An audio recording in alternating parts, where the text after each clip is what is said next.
Hello friends, welcome back to my channel AMS Education. आज का हमारा टॉपिक है ऑक्सीजनेशन। तो स्टार्ट करते हैं टॉपिक हमारा oxygenation.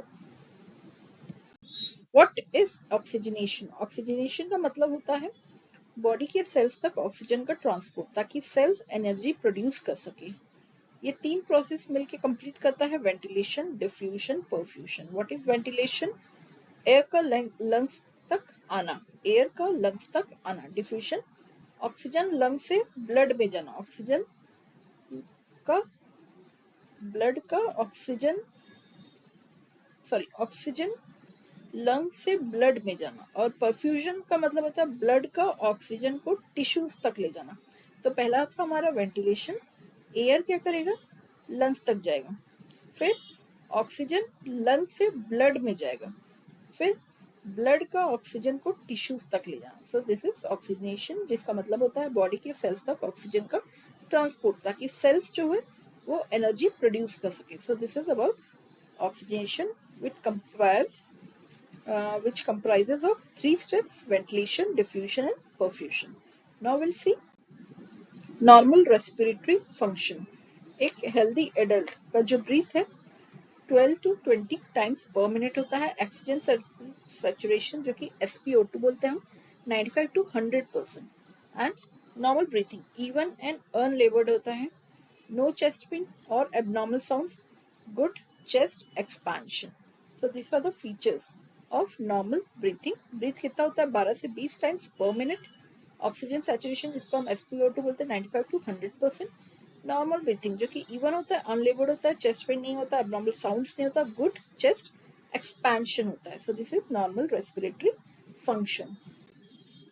What is impaired oxygenation signs? Oxygenation नहीं हो रहा, इम्पेयर्ड है, तो क्या साइंस होगा? Early signs: restlessness, tachycardia, increased respiratory rate. Late signs क्या होगा? Cyanosis, bluish lips, nails, confusion, slow breathing or apnea, decreased SpO2. These are the late signs. So if there is impaired oxygenation, then these are the early signs and late signs. अब क्या होगा? causes of oxygenation problems क्या होता है? common causes है asthma, COPD,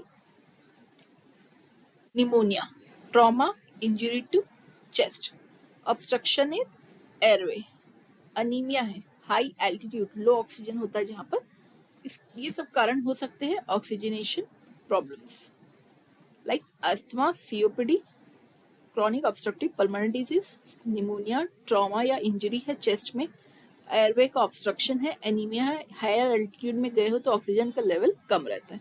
तो these are the causes of oxygenation problems.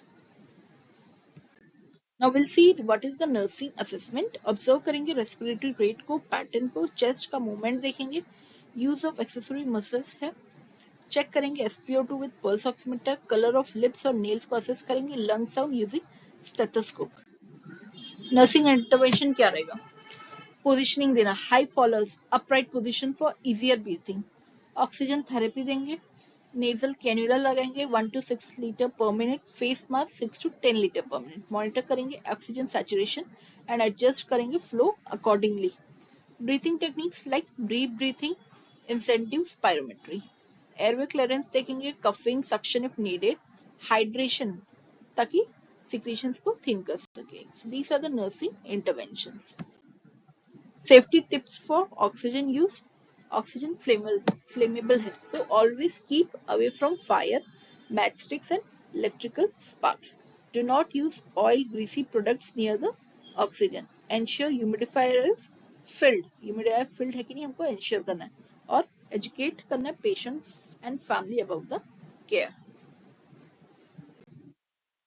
So this was about oxygenation. If you like the topic, then please like and share with your friends and subscribe the channel.